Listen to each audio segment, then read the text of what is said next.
Hey there, my friend. Before we start, I want you to do something for me. Just for a moment. Close your eyes, well, not literally, you're watching a video, but mentally, close your eyes. And I want you to picture the last time you bought something expensive. Maybe it was a car. Maybe it was a house. Maybe it was a piece of software for your business, or a watch you've been eyeing for months. Now raise my question, what actually made you say yes? Was it the spec sheet? The features? The discount? Or was it something else, something harder to put into words? A feeling, maybe. A feeling that the person sitting across from you, the one selling you that thing, actually got you.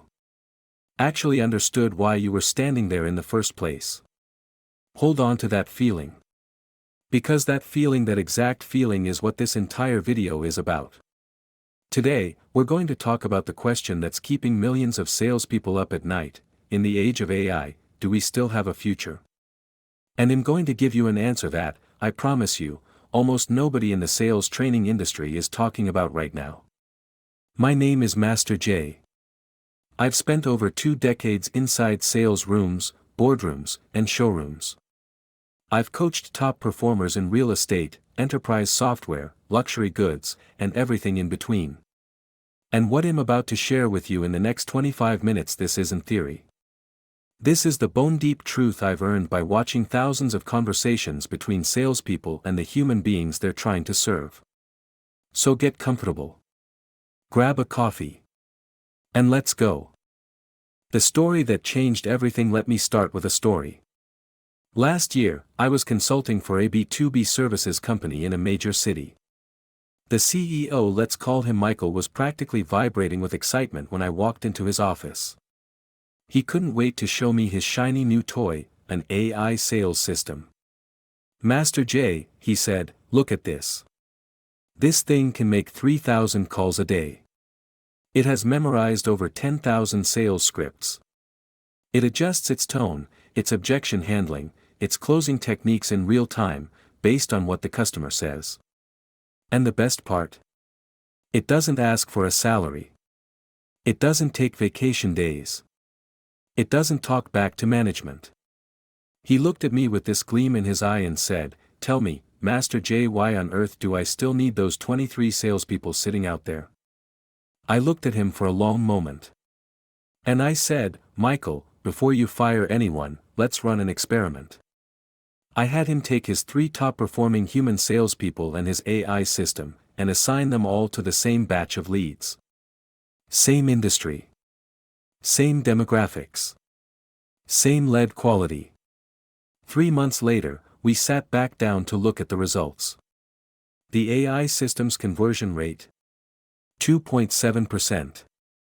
The human salespeople? The worst of the 3 was sitting at 11%. The best one? Almost 19%. Michael's jaw dropped. He stared at the spreadsheet for a long time. Then he looked up at me and asked the question I'd been waiting for. Why? The AI is more diligent. Its scripts are more polished. Its product knowledge is encyclopedic. Why is it losing? I leaned forward and I said, Michael, your customers aren't here to buy your product. They're here looking for something else entirely. They're looking for confirmation. Confirmation that their judgment is sound. Confirmation that they are seen. Confirmation that the money they're about to spend means something. And the AI?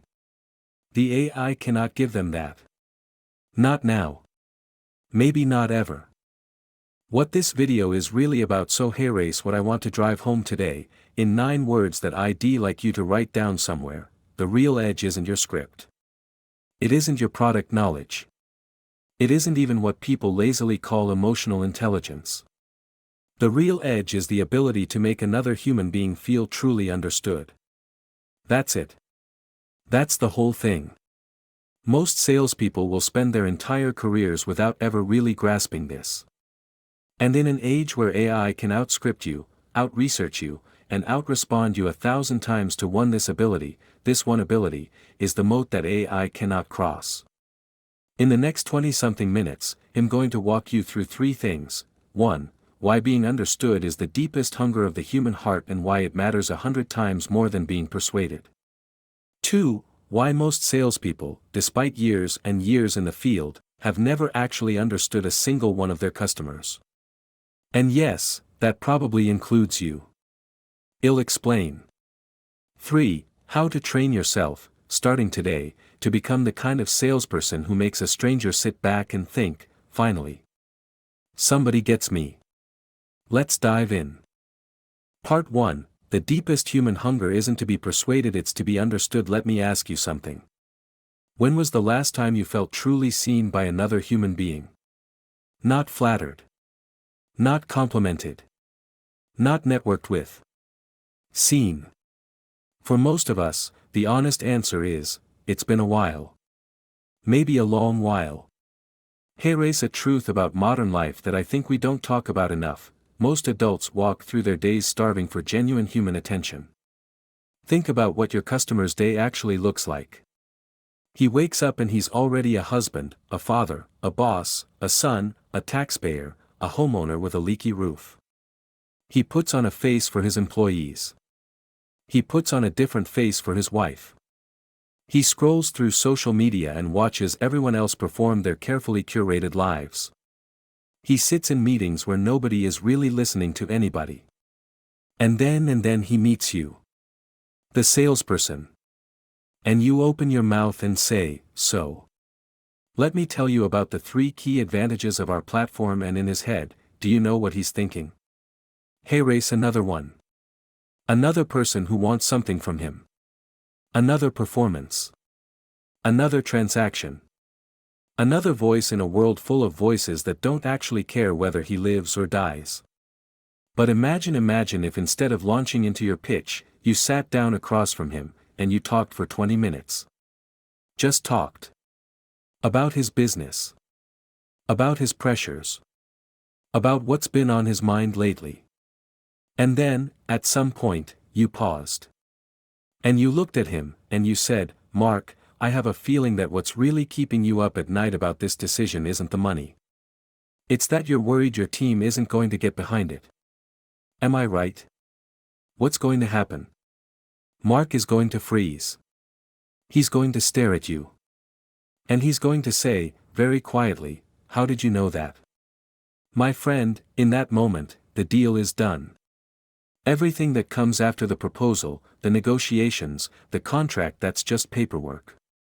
The decision was made the moment Mark felt, perhaps for the first time that month, that another human being had actually looked at him. Now, let me push this one level deeper. Because I think this is where it gets really interesting. You know what happens at the end of a great sales conversation? I mean a truly great one. The customer says thank you. Think about how strange that is. You're the one who just sold them something. You're the one walking away with the commission. By all logic, you should be the one saying thank you. But the great ones, the customers, leave great salespeople with this look on their face, and they say, you know what, I really enjoyed this. Thank you for your time. Why?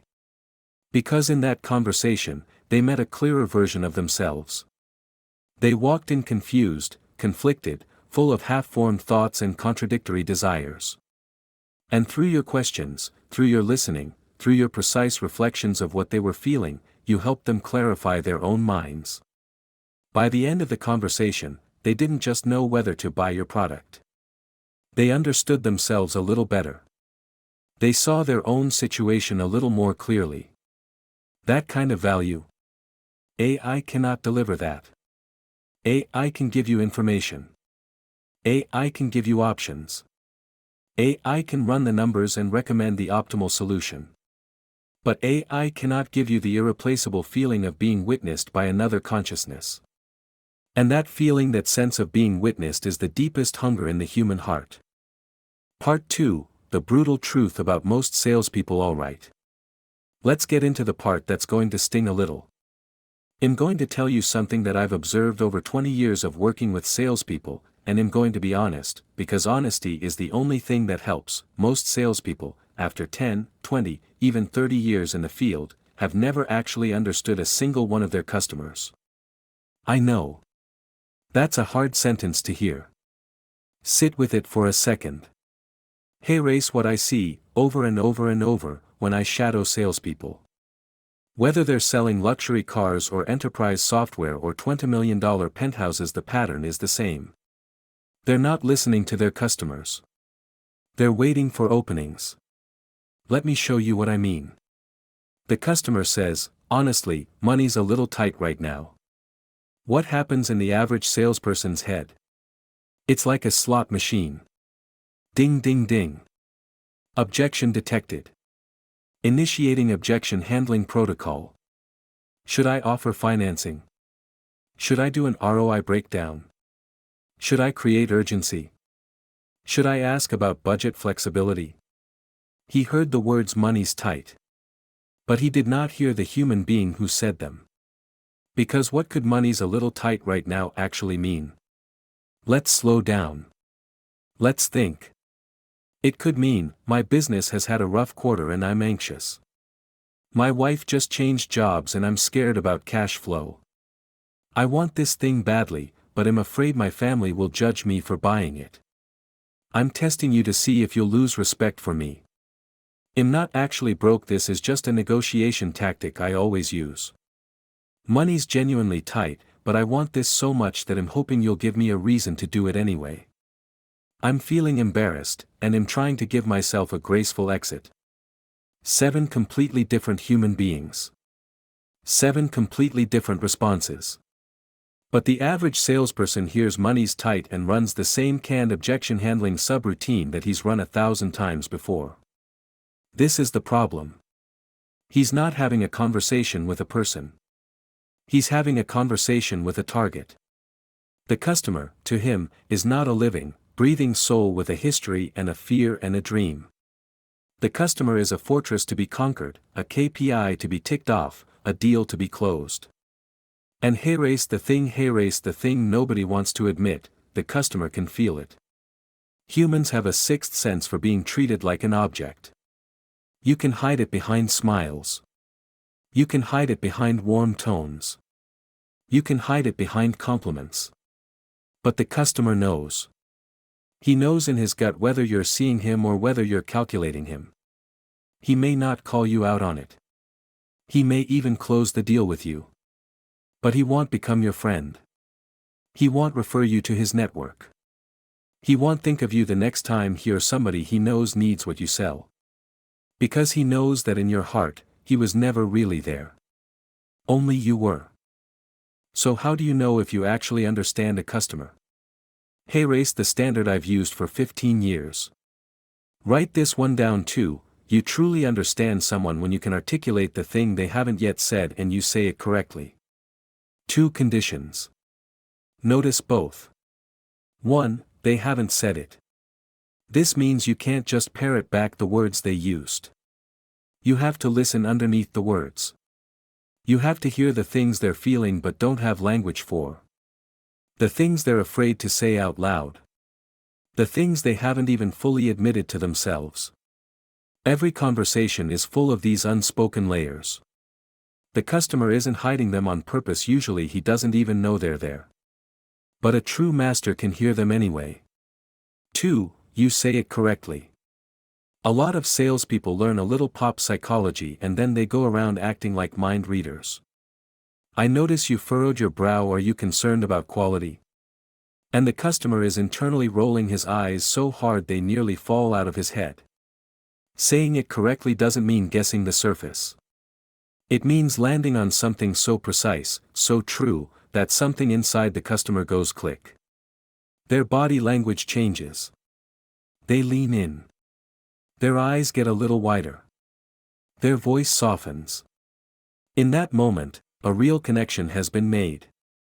And in that moment, you have done something that no AI on Earth, today or for the foreseeable future, can do. Part 3, How to train yourself to truly understand people. Okay. Theory's done. Let's get practical. You might be saying, Master J, I get it. Understanding people matters. But how do I actually develop this skill? Great question.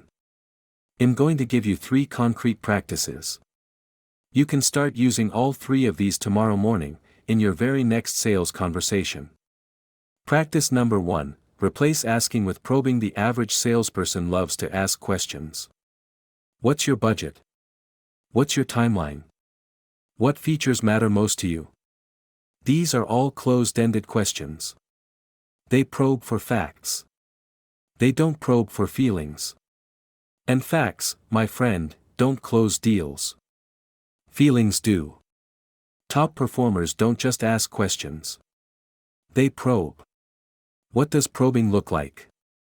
Probing is the art of reaching into the customer's inner world, the world they themselves haven't fully mapped out, and helping them illuminate it. For example, the customer says, I'm looking to buy a house for my family to live in. Average salesperson, great. What's your budget? How many bedrooms? What neighborhoods are you considering? Top performer, you said for your family. Tell me, when you picture the ideal home for them, what does that actually look like? What does it feel like when you walk in the door? Now watch what happens. The customer pauses. Something changes in his face.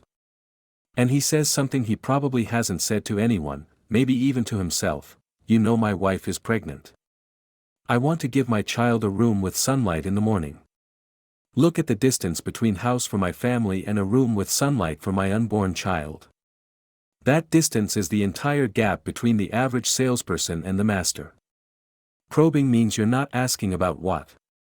You're asking about why. You're asking, what does that mean to you? You're asking, what do you really care about underneath this? These questions slow people down. They pull them out of buyer mode and back into being a real human being. And the real human being is the one you're actually here to serve.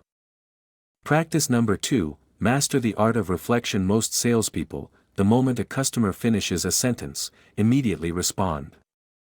They counter. They pitch. They explain. They sell.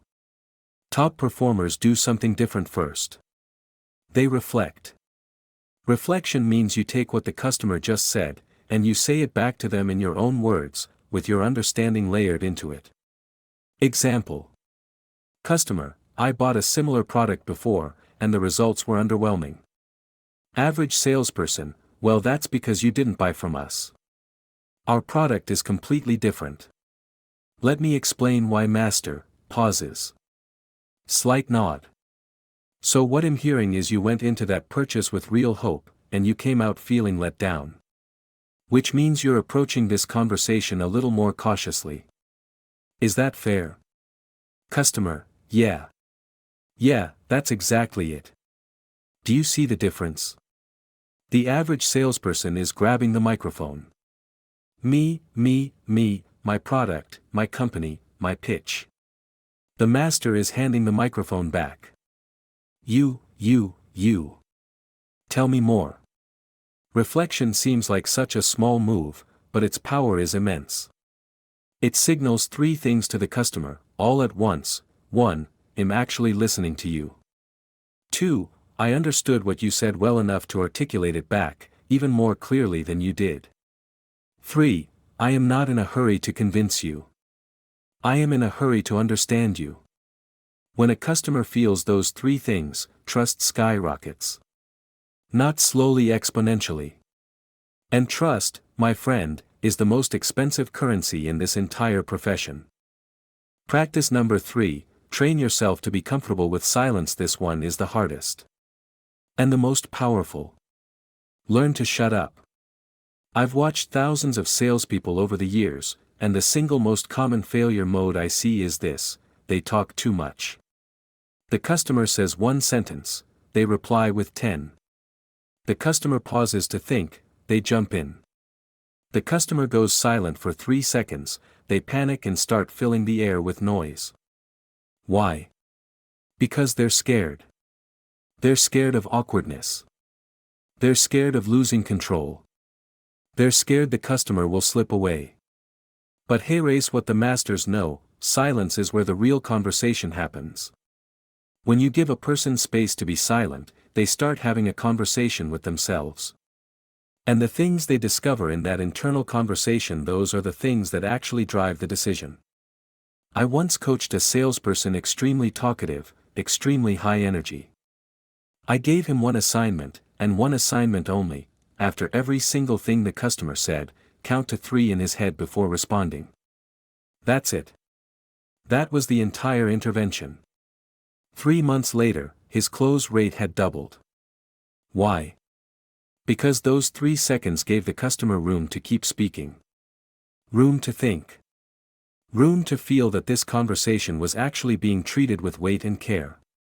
The maturity of a salesperson can almost always be measured by how comfortable they are with silence. A few more things I want you to know before we close. I want to give you a few more thoughts that I think will save you years of trial and error. First, stop chasing rapport. Start building presence. Rapport is what people teach in cheap sales courses. Mirror their body language, find common ground, smile a lot. It's manipulation in a friendly costume, and modern customers can smell it from a mile away. Presence is something different. Presence means you're fully there. Your phone is away.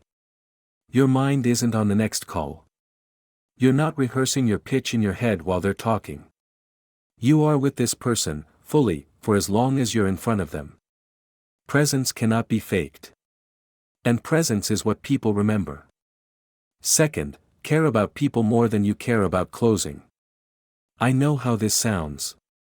Master J, that's idealistic. I have quotas to hit. I hear you.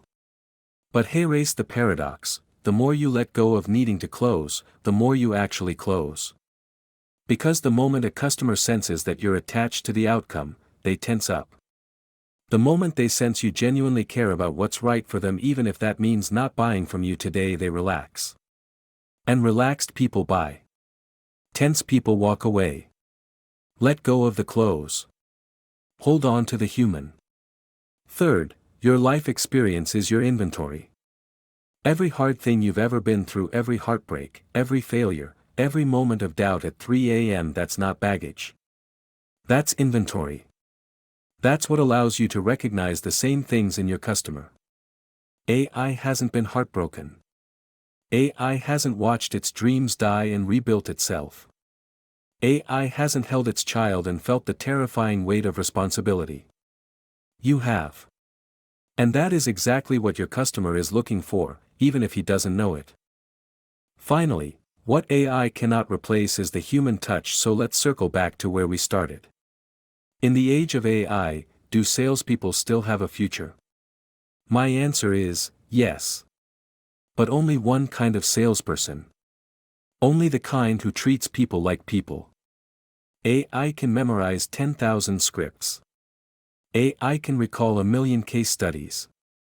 AI can respond in milliseconds. But there is one thing AI cannot do, and may never be able to do. AI does not carry the marks of a life that has been lived. It has never had its heart broken. It has never lain awake at 4 a.m. worrying about a mortgage. It has never held a crying child. It has never lost someone it loved. It has never, at 35, wondered whether its entire life has been a mistake. But your customer has. He's sitting across from you, and he's not really there to buy your product. He's there, on some level, to be seen by another human being who has also been bruised by life and who can therefore recognize the bruises in him. That kind of human-to-human resonance is something no algorithm can deliver. And it is the most valuable asset you will ever own. So hey, race, my parting word. In the age of AI, please stop competing on the things AI does better than you. Stop drilling scripts. Stop memorizing brochures. Stop trying to be a more efficient version of a machine.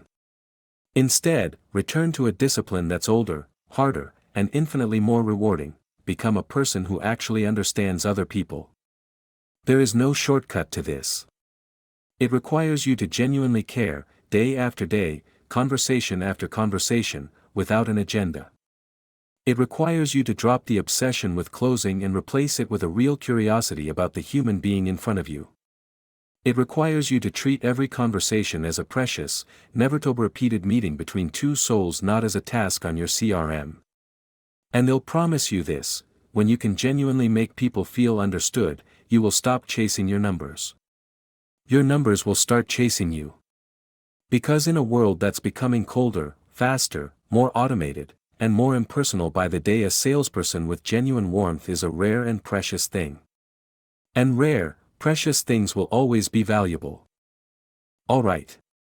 That's what I have for you today. If this resonated with you, please hit that like button, subscribe to the channel, and share this video with that friend of yours who's still grinding away memorizing sales scripts. They need to hear this. And I'd love to hear from you in the comments. Have you ever met a salesperson who made you feel like they really got you? What did they do? What did they say? Tell me your story below. I read every comment. Until next time, my friend. This is Master J. Stay human out there.